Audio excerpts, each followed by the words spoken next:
everyone. Thank you for joining us. I'm Julia Cutler, and I want to take a minute to say thank you for taking the time to be here with us. I'm joined here today with Riaz Meghji, who will introduce you to the 5 habits of human connection that build extraordinary relationships. Welcome, Riaz. We're very excited to have you Julie, here today. hey, thanks for having me. A nice summertime session for us to talk about connection and ultimately just building relationships. For sure. I'll give some quick housekeeping information for our audience, and then I'll tell you a little bit more about Riaz. There'll be some questions at the end of the presentation and throughout. So please click the Ask a Question button below the video to ask your questions throughout the webinar. Also, as a reminder, the recording will be available tomorrow. Now to properly introduce Riaz. Riaz Meghji is a human connection expert. He has 17 years of broadcast television experience, and during his time as host on City TV's Breakfast Television, MTV Canada, TEDx Vancouver, CTV News, and the Toronto International Film Festival, he has interviewed thousands of experts about human connection and collaboration, undertaking critical training that helped shape the tangible takeaways he shares in his new book, Every Conversation Counts. He's a natural storyteller with proven ability to conduct engaging, in-depth conversation across various disciplines. Off camera, Riaz dedicates himself to philanthropy and causes he cares about. Welcome, Riaz. We're happy to have you here today, and I'll let you take it away from here. Julia, thank you very much for the warm introduction. And as we get things going, Julia, you mentioned the fact that it's been almost 2 decades interviewing people for a living. And as we sit in this space, in this time of uncertainty and looking at the future of work and the future of our relationships, I can tell you I've discovered 3 common questions we all ask ourselves the first time we meet somebody. Do you care about me? Are you listening to me? And can I trust you? And the value of these 3 questions were actually taught to me not only over the years, but in a conversation in the fall of 2017 with 2 familiar leaders in Canada. There they are, Jim and Sandy Tree Living. Now, Jim has been a popular judge on the hit show Dragon's Den, which for you in America is known as Shark Tank. He's also the owner of a popular restaurant chain called Boston Pizza. His wife, Sandy, is a powerful force for good.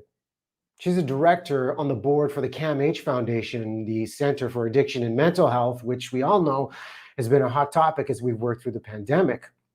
Now, back in 2017, these 2 were chairs for an initiative in Canada celebrating 150 mental health champions. And I had the chance to interview them on live television for a show I was working on at the time called Breakfast Television Vancouver.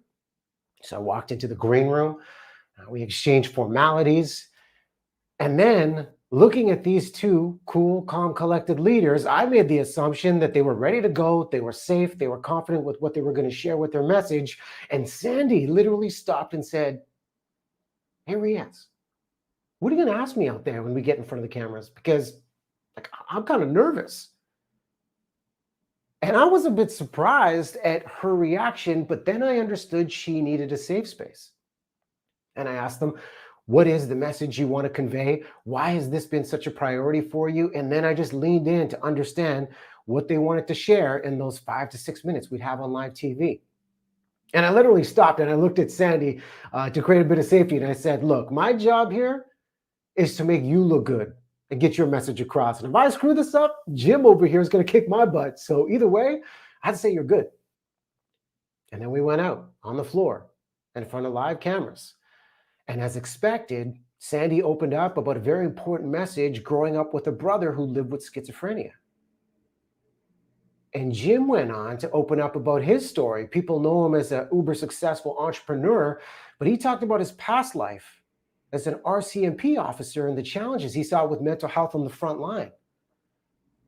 But then Jim took it one step further and took us into a conversation that he remembered having with his nephew, who was maybe 16 to 17 years old when they lived in Alberta. And his nephew came up to him and said, "Uncle Jim, could I use your gun to go hunting?" And Jim remembers this conversation because he obliged, and his nephew ended up using that gun to take his own life. And of all of the research I had done for this interview, This was a story that was not well known, but Jim felt safe enough to go first and share that with this audience to show why this was such an important cause for him.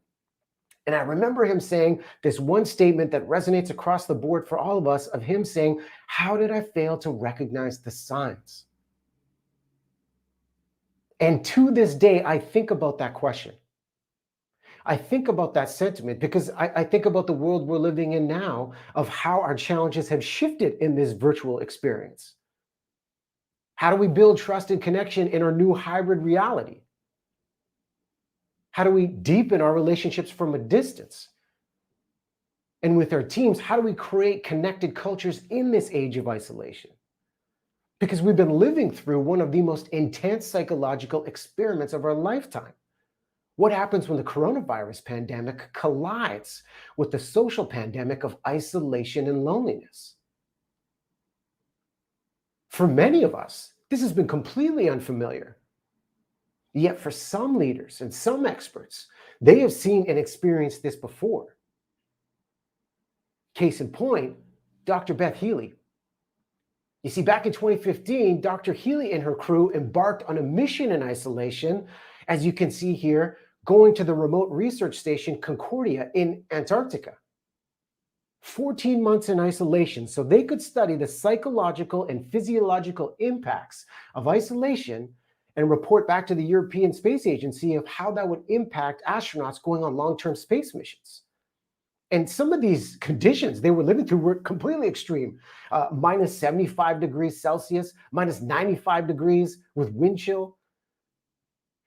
In the heart of winter, 4 months of complete darkness 24/7. You can only imagine what that probably did to their mindset. But she documented these things of what isolation did to impact us psychologically and found that our social skills atrophy from a lack of use. How many of us are feeling a bit awkward seeing people in person again? She talked about the idea that the more extended period of time we are away from society, we begin to feel socially awkward and anxious. Yes, we are social beings. Yes, we are meant to be connected. But when isolation becomes overwhelming, we retreat. And loneliness starts to become a dangerous reality for our mental and physical well-being. In 2016, when Dr. Healy and her crew returned back home to their so-called normal life, she documented that she felt a little awkward doing the regular things, whether that be riding public transit, going to the supermarket, checking into a hotel. But she said the people that struggled the most were the ones that had the expectation that life would be the exact same way it was before the experiment even began. Sound familiar? If we look at these past 18 months, I think one of the greatest lessons I believe we have learned is that pandemics, they do not change our identity, they reveal it. And one of the greatest reveals has been that human connection is a necessity. It is not an option. And one of the biggest things we've all been exposed to across the board, around the world, is a challenge that existed well before COVID even began. And that is the epidemic of loneliness. Pre-COVID, the health research firm Cigna did a deep dive on loneliness in America, finding 3 in 5 people identified as being lonely.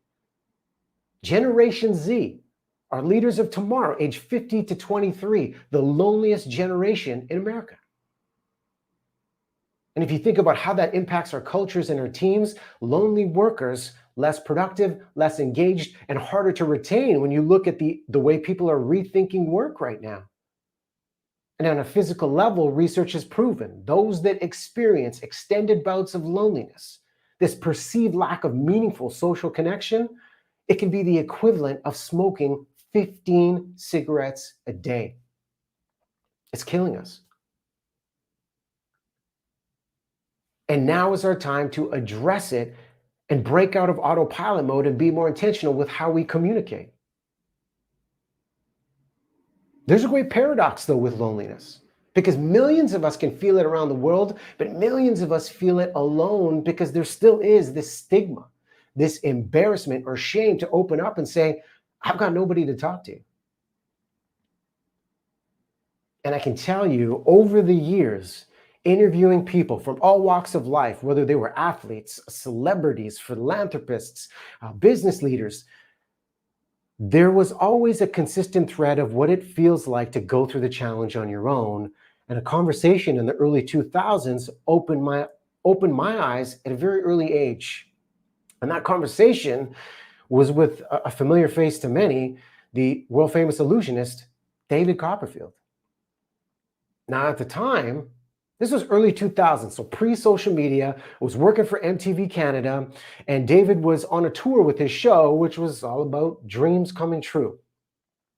And the thing about this conversation that I remember is when you work with the media and you have a notable star come to your city, and I'm in Vancouver, British Columbia right now, and that's where I was for this interview, they put you in a media queue.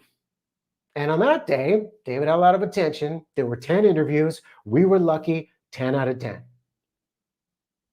I knew walking into that room, David was probably going to be tired, been asked the same questions over and over. We'd have to go above and beyond to get something special in 5 to 6 minutes that we could take back to the station and give the audience something entertaining to watch. At the time, again, pre-social media, did a bit of research, saw David had just bought some property in the Bahamas, and saw he was a 90s hip-hop R&B fan. And truth be told, hey, I'm down with the 90s hip-hop R&B. Put that in my back pocket and thought, hey, if that comes up, maybe we could bond over these things.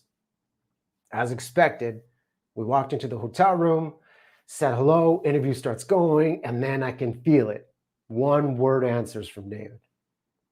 And in the back of my mind, I'm thinking, time is running out here. I need to do something. I need to get something from this interview. I need to create a moment with David here in this conversation. And knowing his show is all about dreams coming true, David literally stops a couple minutes into the interview and he says, hey, Riaz, my show is all about dreams. What would you say your dream is? And I thought in this moment, I better make this good here. I got to turn this on. So I just thought, you know what? I've never been to the Bahamas. I mean, let's throw this out here. And I said, yep, David, look, I'm sitting on the beach in the Bahamas, sipping on pina coladas. You're there with me, man. And in an instant, a spark lights up in his eye. And he says, I just bought property in the Bahamas, right? And I just dived in and I said, yeah, man, tell me more about this. So sure enough, David starts talking about the Bahamas. Next thing you know, we start sharing our love for hip hop music. He starts rapping 50 Cent. It wasn't great, but I'm not going to tell him that. And then one thing leads to another. I see the rap cue from the producer at the side of the camera. And I literally look at David. I said, Dave, like he's my best friend. I said, Dave, if only we had more time, I'd take you out on the town. We'd go out, we'd do it right. Interview ends. And I start taking off a microphone like the one I'm wearing right here. So I'm looking down and I hear David chime in and say, well, I'm here for 2 nights. Could we go out tonight? And I guess the assistant saw the bewildered look on my face and she said, oh, David's not joking. He would like to go out this evening. So I said, yeah, sure, man. Let's go. Let's do this. And David said, great. Now, do we have transportation? And I'll be honest, when you're in your early 20s, you're proud of the car you're driving. So I chimed in and I said, look, I got a 1990 Honda Accord, Dave. You can ride shotgun. And David said, okay, great. We have transportation. Looking forward to it. Could not believe this was going to happen. Went to his show. His assistant says, David's really looking forward to tonight. I looked at the assistant and I said, yeah, me too. What's going to happen here? So sure enough, we watched the show. We end up going to a local lounge in Yaletown in downtown Vancouver, and some local media joined us because they didn't believe Copperfield was coming out. And as we're sitting at this round table, and David was to my right, I could see the aspect of what it means to live in a fishbowl.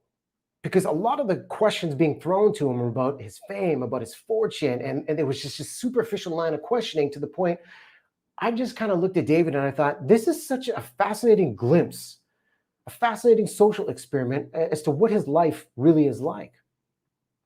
And I stopped and I looked at him and I said, David, you have all the fame and fortune any entertainer could ever ask for, would you say you are happy as a person?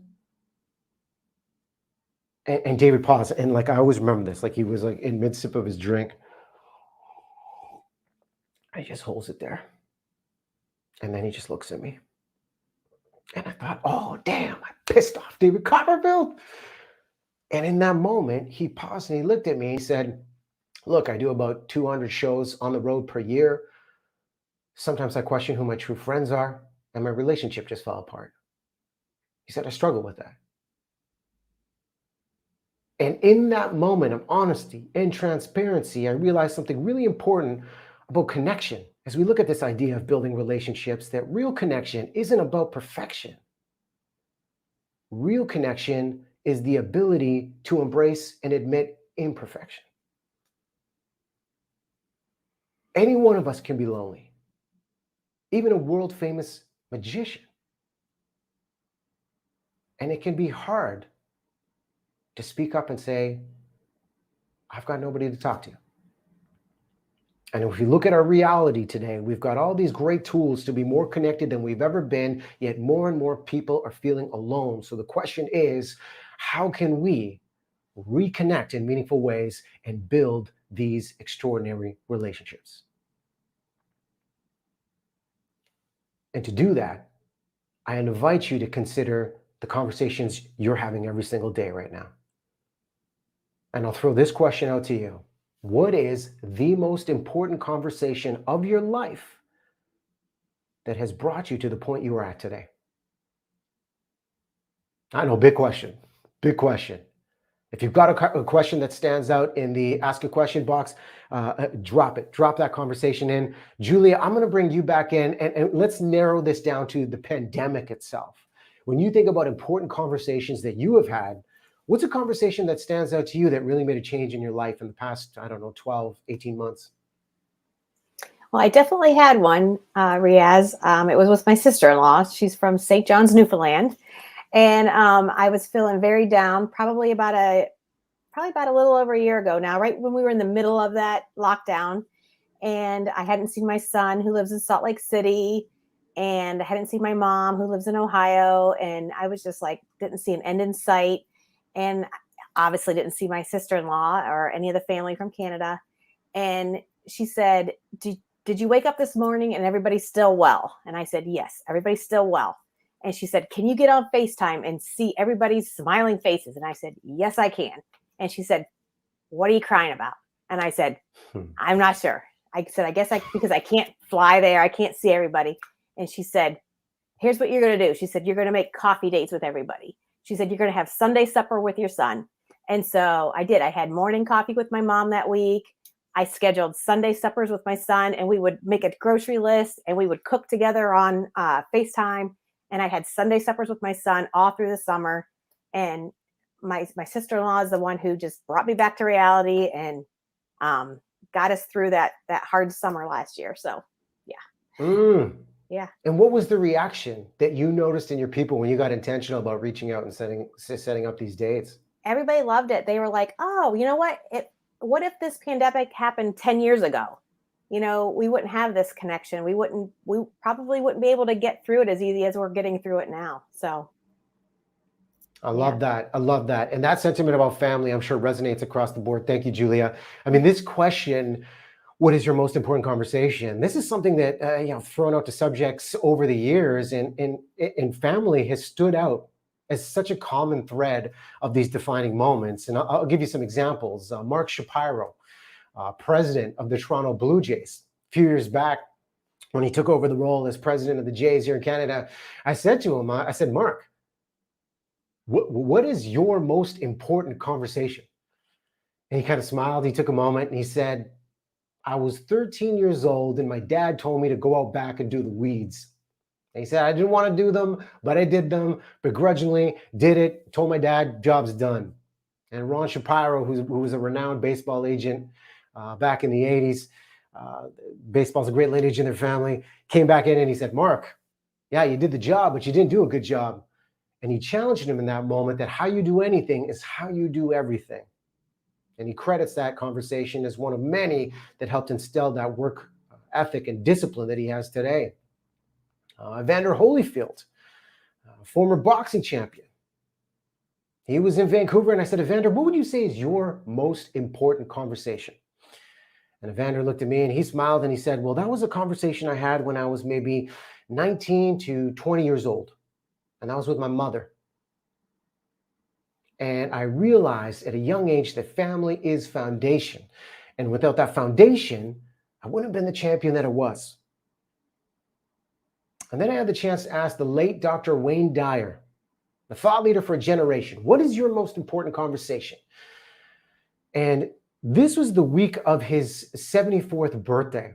Didn't do a lot of press. We invited him onto our morning show here in Vancouver. He agreed, and it was so fascinating when we talked about what a birthday is and how you celebrate that milestone. And I remember saying to Wayne, hey, if I'm lucky enough to make it to my 70s, how do you do it? How do you celebrate, that milestone that is your birthday? And he talked about the conversation he had with himself every birthday. And he said, I asked myself a question. Did I live 74 years or did I live the same year 74 times? I remember looking at him thinking, Wayne, happy birthday to us. That's pretty good. That's going to stick with me, man. Your words in every single conversation have the power to teach, inspire, or destroy a person. And the right words at the right time, they can be life-changing. When you think about the conversations you're having every single day, I want you to give us some feedback in the Ask a Question box. Just drop it in the box. What gets in the way for you? Are you aiming to connect, collaborate, or are you competing and just waiting to jump in when somebody starts talking? Are you overwhelmed with information? Do you lack the confidence to speak up? Do you feel like nobody's listening? What are your greatest challenges? Because when we look at the momentum we can create in every single conversation, there are just five, not 10. We only have an hour. Just 5 key habits that are going to help support you build these relationships and help your cultures thrive. And the first one looks at how we can listen without distraction. And the first step here is how we can combat our distractions. Because in many ways, we are just too smart for our own good. The way our brains are built, we can absorb 400 to 500 words per minute. Yet the average person speaks at a rate of about 125 words per minute.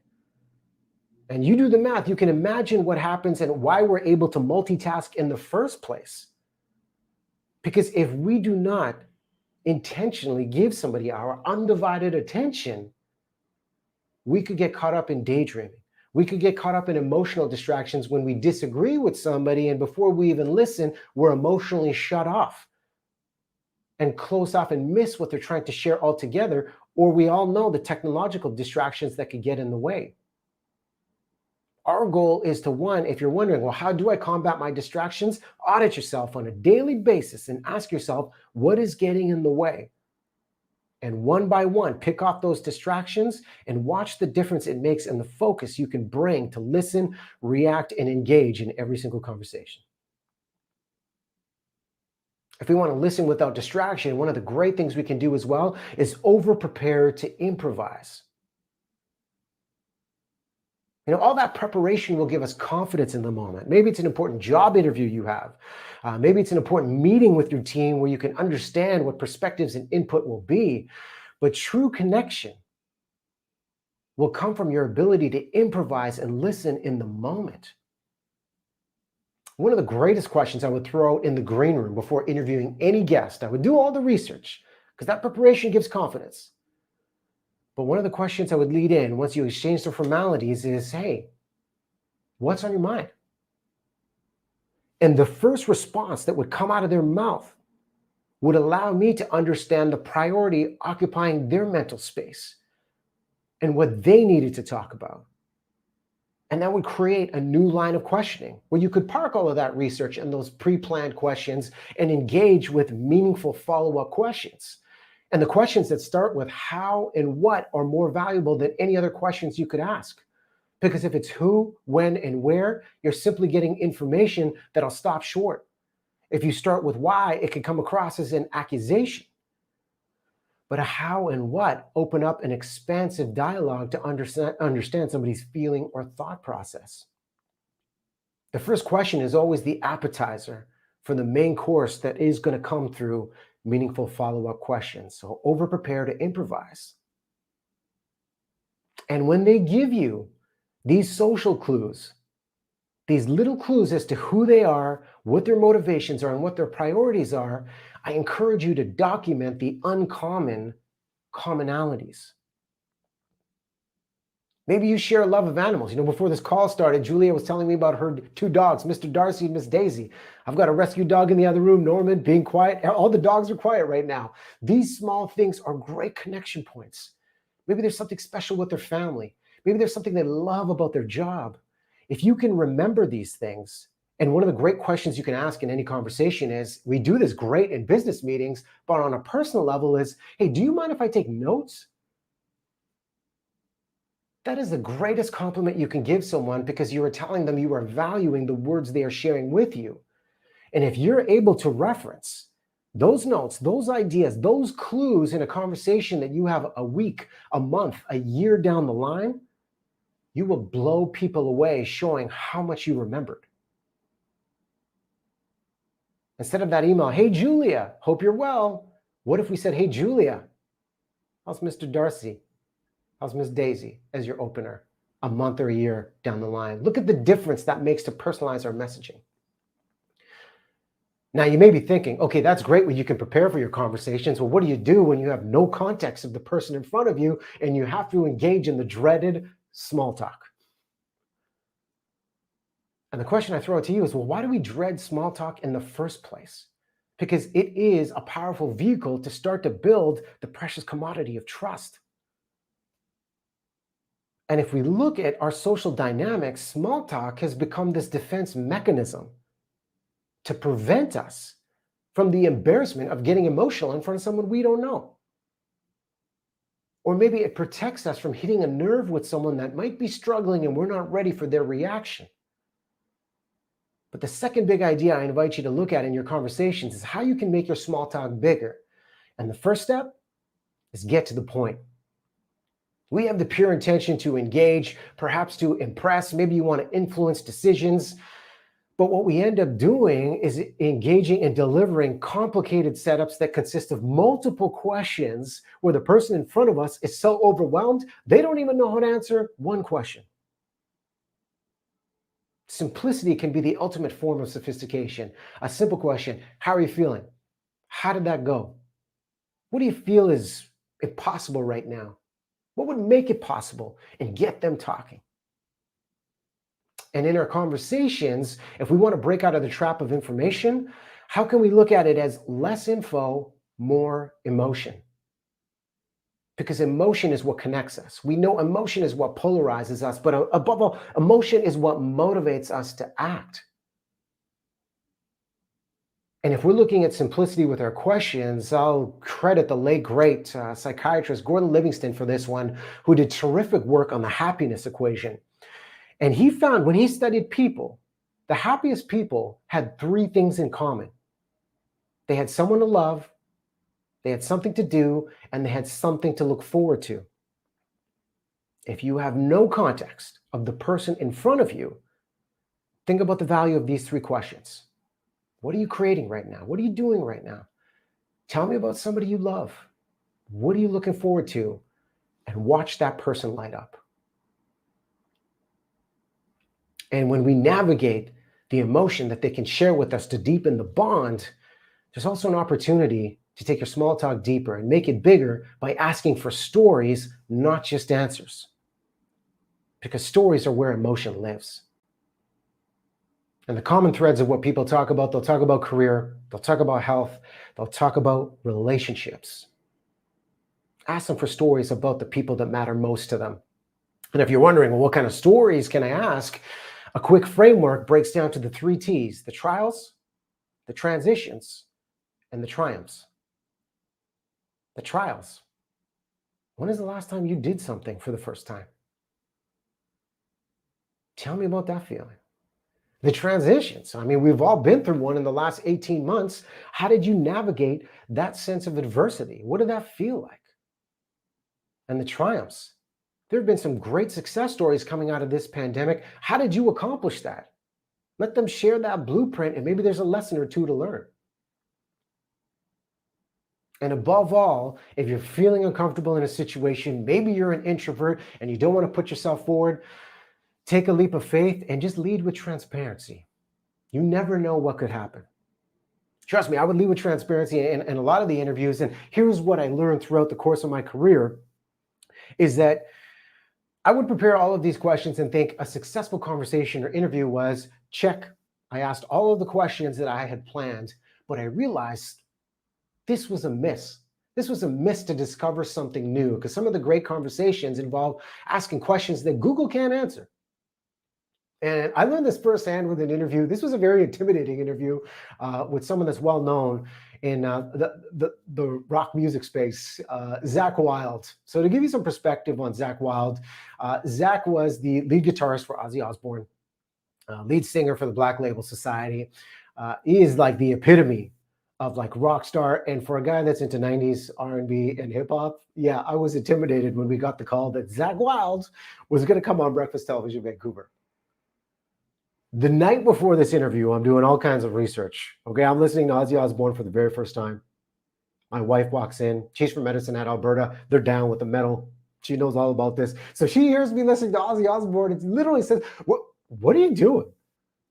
And I said, I'm doing research right now. And she said, research for what? And I said, Zakk Wylde's coming on the show tomorrow.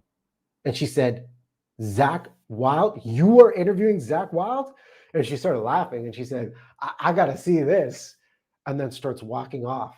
And then she turns around and she said, just tell Zakk your wife listens to Morbid Angel and you'll be fine.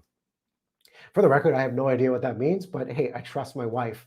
And for some perspective, Fred, if you can help me out, let's bring in the photo of Zakk, because I want to show you like the difference. Okay, look at this. Zakk, his manly beard, leather outfit, a man's man. And then there's me, blazer, pocket square, TV makeup, just trying to fit in, okay?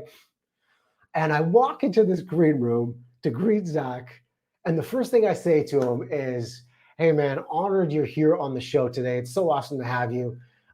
My job is to do you justice, and I'm going to be honest. I'm feeling a little out of my element, 90s hip hop R&B guy, but my wife told me to tell you that she listens to Morbid Angel. And in that moment, you know, it's almost like there were sirens in the back too. I was just like, red alert, this is going to work. And Zakk laughs and he's like, that's hilarious. She listens to Morbid Angel? Okay. And then I just kind of opened up. I said, I want us to have a great chat. Want to do you justice. Listen to Ozzy Osbourne for the first time. Let's go. And we get out there. We start having the interview. And within the first 30 seconds, this is how you know when you're live, things can go sideways. I was asking Zakk about the idea of being this rock star, and every day you get to be on a different stage and engage people. And I said, what is that like? How do you prepare for that moment to be on stage and give people the best of you? And he said, that's easy. 2 things. It's a part of the rock star ritual. And my curiosity leaned in and said, what are those 2 things? And he said, I just shave my legs and anal bleaching.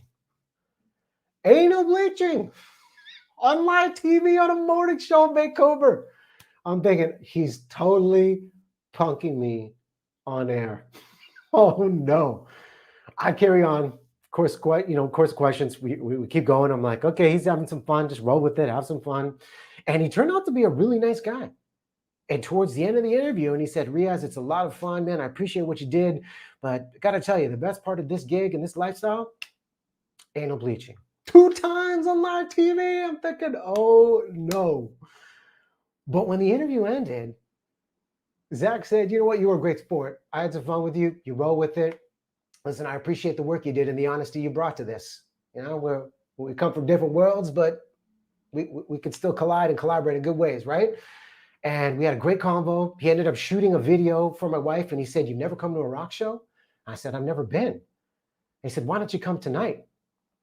I called Lori up and I said, well, the Zakk Wylde interview went well. He invited us to a show. And she started laughing and she said, you're not wearing your pocket square, okay? And sure enough, we went to the show. And Fred, let's bring this photo. Like, we watched it from side stage, and such a great deal of respect for him as an artist.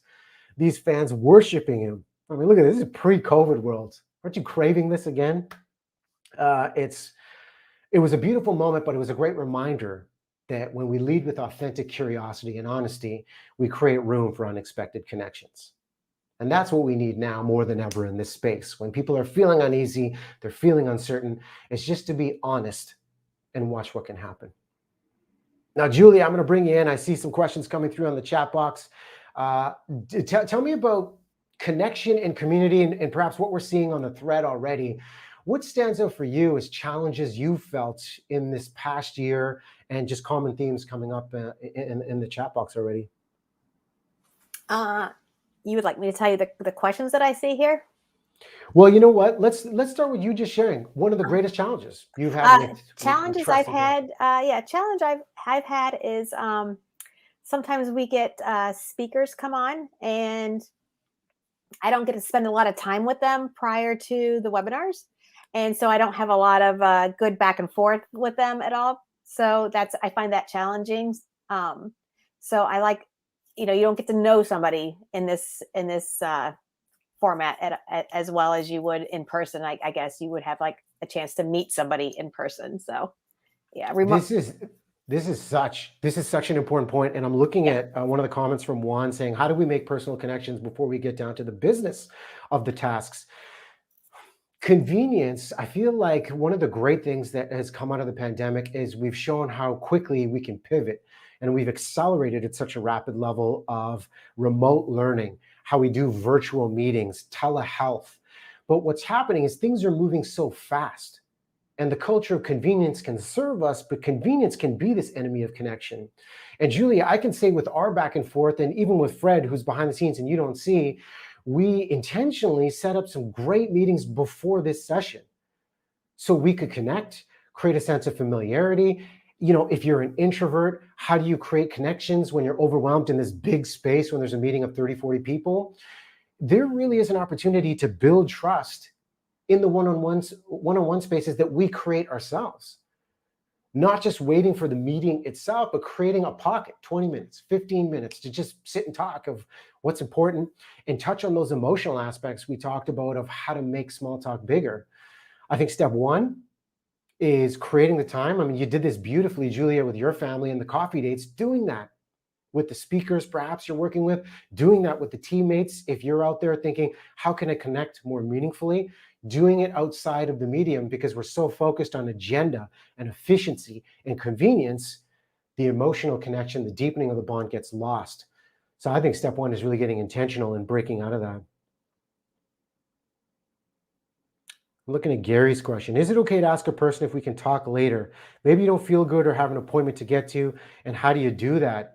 Gary, I appreciate this question, and this is kind of lead into the third big idea I want to share here today is putting aside your perfect persona. How do you do that? Of this idea, if you just want to talk later. One of the great ideas that was introduced to me, this came from Darren Hardy, who's the author of The Compound Effect, a terrific book that shows how the little actions we take every single day can create profound difference in our lives. And he's interviewed some of the greats in this world. Former publisher of Success Magazine. He's a mentor to CEOs around the world. And I said to him, how do you do it? How do you connect with people that have busy lives? If you only have a short period of time, how do you take that conversation to a deeper level? And he said 2 words, and Gary, I'll share these 2 words with you of asking someone if we can talk later, is to just go first. Go first with that transparency and honesty. Because sometimes we're so afraid and we're thinking about ourselves of what the reaction might be from somebody else. We forget that people appreciate the honesty. And Gary, if we're saying, hey, can we talk on next Tuesday? I've got this appointment I got to get to, but you're a great priority to me. I want to set aside some time.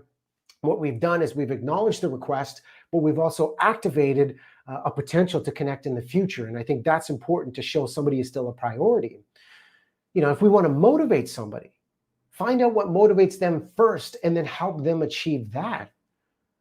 And if we want to create this safe space, like Julia, with the example that I think is very relatable for a lot of us, maybe you have a client that you're going to talk to, a new teammate that's being onboarded virtually and feels totally intimidated because they haven't met everybody in person. If you're that leader that's gone first and said, I remember my first day on the job and how uncomfortable that was in the meeting. You've recognized and disarmed that potential tension or discomfort that person might have, because they'll recognize it's okay. It's normal. And that's a big part of leadership, and putting aside a perfect persona, just going first with that realness of what we're all feeling right now. But there is an important point with this as well, if you're going to go first, because you may be listening to this thinking, well, how do you know when it's an overshare?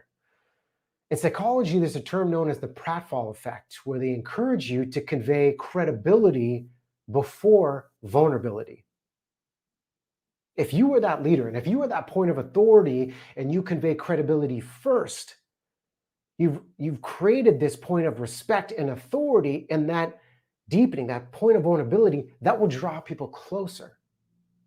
Because if we ask ourselves, well, why do we trust people in the first place? It's competence. Can they do the job? Are they the leader to take us to the next level?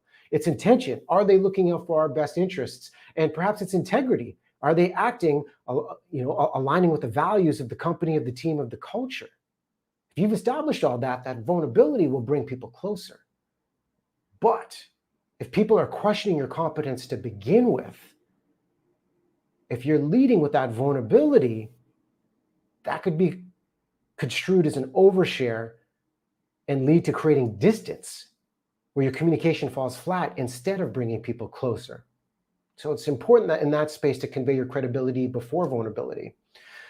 And if you're going to open up and you're going to share something meaningful, find out a way to share your transformation. A great example of Julia, when we asked her about her most important conversation, she was at a point she's struggling. Her sister-in-law challenged her, gave her a wake-up call, and she did something differently that created a great change in her lives, in the lives of the people around her. And if you're going to share a transformation, it is the power of story. This is not just your chance to ask for stories, but it's a chance to share your stories. And some people will say, hey, the great stories have a beginning, middle, and end. But the really impactful and memorable ones have a sense of struggle, conflict, and resolution.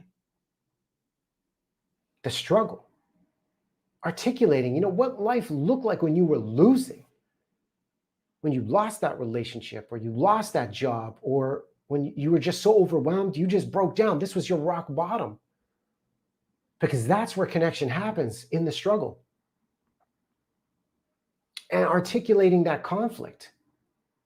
What were the high stakes you were up against? Was it a do or die moment for the business? Was there potential to lose somebody in this situation? And then the resolution. What was it that you did to unlock all of this tension as a lesson, as a takeaway? Because the entire time, your audience, whether it's one-to-one or an entire group in a presentation or meeting, they're going to be asking, what's in it for me? Struggle, conflict, resolution. Think about what you can share.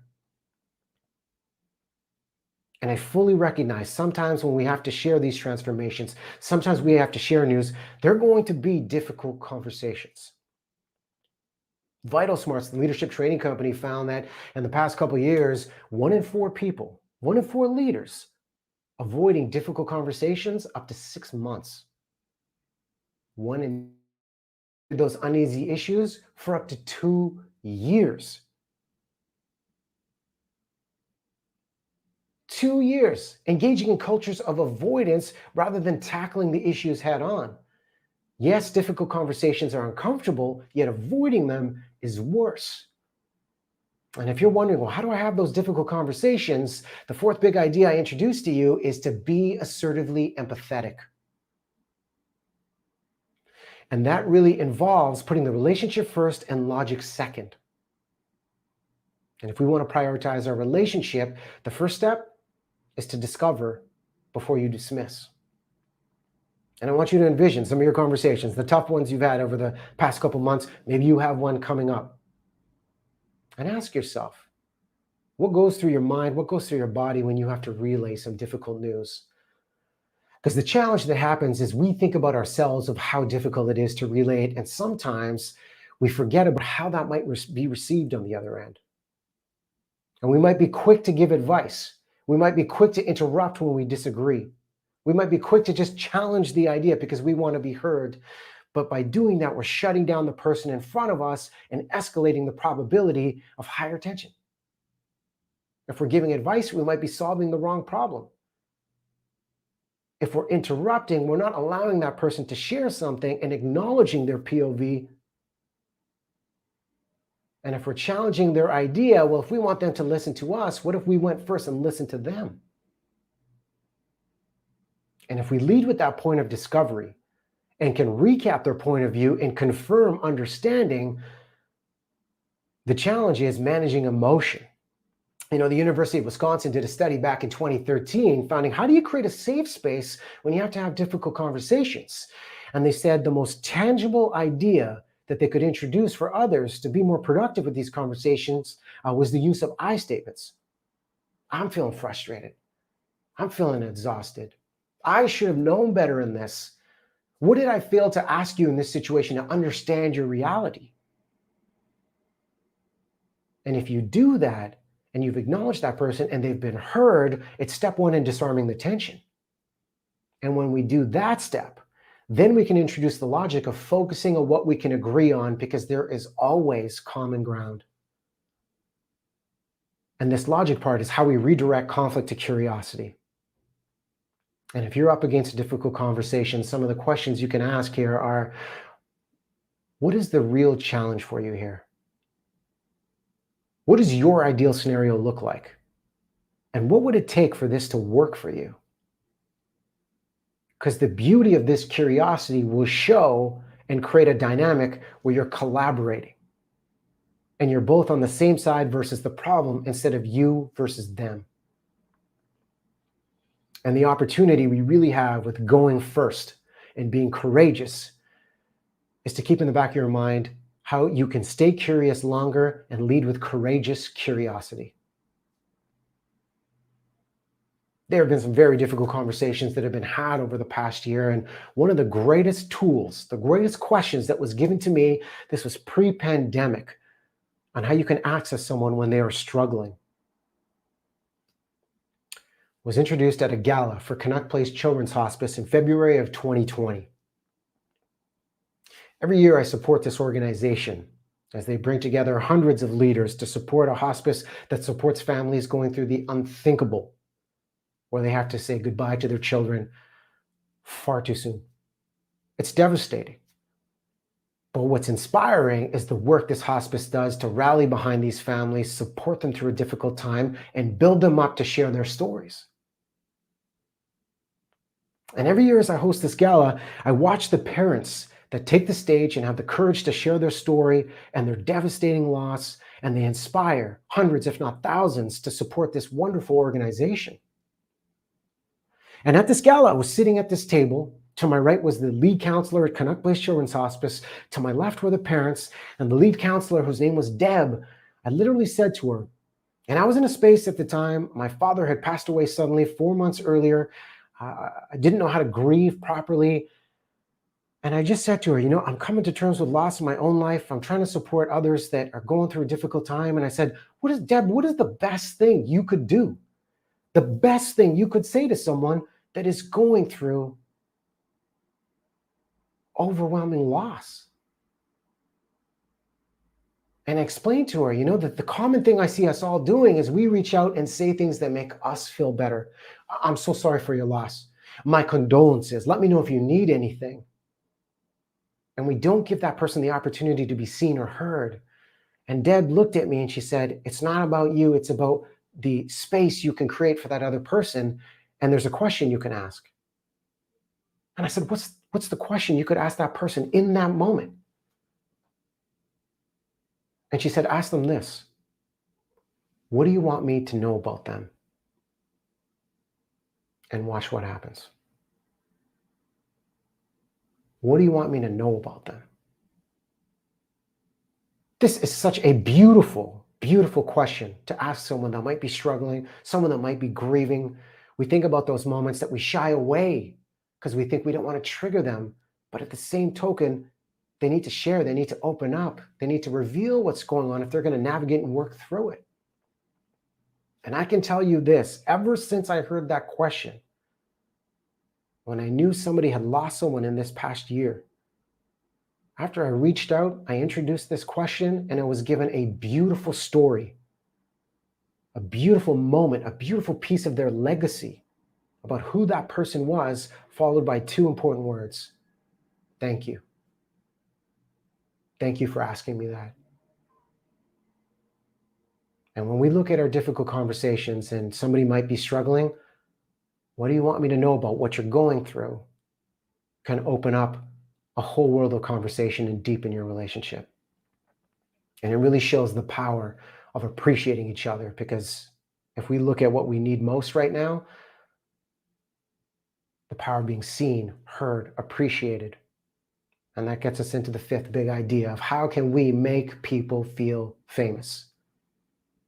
There are studies that have been shown that while we're in this space where people might be fearing, am I going to have a job tomorrow? Am I going to have a job next week? When people fear their job loss, 37% have shown that they work harder when they fear they're going to lose their job. Yet 81% work harder when they get some appreciation from the boss. It's simple. Appreciation drives productivity and performance. And while we may go around saying, hey, Julia, great job on that webinar. Great job with what you've done in the last year for ALC, sharing these great messages. If we want to make our praise and appreciation impactful, how can we practice specificity? Instead of great job, Julia, I've seen the input, I've seen the feedback, and this is what insight changed my life. How can we be more specific with somebody's contribution and the difference it's making? How can we be more urgent? Instead of waiting for that town hall or big meeting, stepping forward, going first and recognizing the difference somebody made. How can we make our praise personal to say, hey, there's the difference it made on my life? And how can we make it purposeful, connecting it to the overall vision? Maybe it's for ALC in these webinars. Maybe it's for the mission of your organization. If you see something, step up, recognizing it, because we all need a cheerleader or champion in our corner right now. And if we want to take it one step further, one of the great things we can do is find ways to create milestone moments. Psychologist William James said this best: the deepest principle in human nature is the craving to be appreciated. And this lesson was taught to me by someone that is an icon in Canada, someone you may have heard of in the States, the man in motion, Rick Hansen. Rick Hansen, at the age of 15, was thrown from a pickup truck in a freak accident and was paralyzed from the waist down. In interviews with Rick over the years, he has said that is both the worst and best day of his life because it defined his purpose. Rick went on to become a decorated Paralympian, and in 1985, March 21st, 1985, he embarked on the iconic Man in Motion tour, where his mission was to create a world accessible by all. He wheeled around the world, 34 countries, under 25,000 miles, and he raised $26 million for his cause, and he hasn't stopped since. And I remember this back in the 80s. I was like maybe 6 or 7 years old. My mom would come home from work. She'd turn on the news, and she'd say, you need to watch what this man is doing. He's a champion of change. He's making a difference. And this is what philanthropy really looks like. And in 2012, 25 years later, Rick and his team wanted to retrace the journey in Canada to re-inspire a nation of ambassadors. So they reached out to people in different communities. And he reached out to our team at Breakfast Television Vancouver, where I was hosting at the time. And I was lucky enough to be a volunteer to participate in this anniversary relay. And I can tell you, anytime I've had the chance to interview Rick, his energy is amazing because he leads with the philosophy of look at you is greater than look at me. And when I was the chosen volunteer to participate in this relay on May 22nd in 2012, weeks before, Rick and his team reached out and said, Riaz, how would you like to hand off the relay medal to your mother after you're done your portion of the relay with Rick? And I smiled because I remember those conversations I had with my mom at an early age. But Rick remembered my mother, Mama Meghji, worked on his accounting team for the Man in Motion tour back in the 80s. And on May 22nd, 2012, this played out on live television. I ran beside Rick We went down Hastings Street in downtown Vancouver. People would be running to the route line just to salute him as an icon and a champion for change. And they wanted to thank him for creating a world accessible for all. And when I finished that relay, I had goosebumps handing that medal to my mother. And before they could even move, Rick said, "Wait." And he raised her arm and somebody captured this.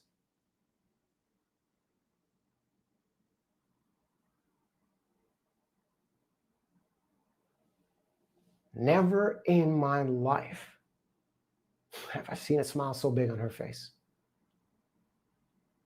This was her moment to shine. I'm a father of a 3-year-old now, and I'm slowly learning the sacrifices parents make for their children. And I think, what is the greatest gift you can give to your parent? Just to say thank you. And this was such a special moment. Just glowing. She'll never forget this. And Rick knew it was people like this on her team that made a difference for him. And this was his opportunity to say thank you. And Rick remembered her. Mama Meghji brought her Man in Motion tour book that was in mint condition from the 80s. And he said, and he opened up the book, he looked at the photos, and he said, "That's Barry, that's Edie." He was recognizing all these people. And I said, "Rick, how do you possibly remember everybody?" And Rick said, "If you can create a culture to celebrate your champions, you will create a culture of loyalty in your life." And I never forgot that. I never forgot those words, and I never forgot this moment. When we look at the opportunity we have, we're here in this space for this webinar. It is so easy to take for granted the number of conversations we'll be able to have with the loved ones in our lives, day in and day out. But what if I were to say to you, look, your time is up, but you have the opportunity to have one final conversation with someone? Who would you reach out to? What would you say? Does that person even know how you're feeling right now? If not, what are you waiting for? There's never going to be a right time to have that all-important conversation, but there is a right now. And I invite you to reach out to someone today. Because maybe in the last month, maybe in the last year, somebody gave you a helping hand when you needed it. Maybe they gave you a confidence boost when you were doubting your own ability. Or maybe they got into your world and they gave you a wake-up call to make a difference in your life. Reach out to them. Tell them the difference they made and watch what happens. Every single conversation is a chance to make a real connection. And that connection could change someone's life. Maybe yours. Whatever you do, don't hold back, because whether you realize it or not, the people in your life, they may be looking to you for more than you think. ALC, my time is up. Thank you so much for inviting us on to have this message with you today. Julia, it's been a pleasure. Thank you so much for participating and even sharing a bit of your world as well. Absolutely, Riaz. Thank you so much for your time. This was a powerful webinar. We loved it.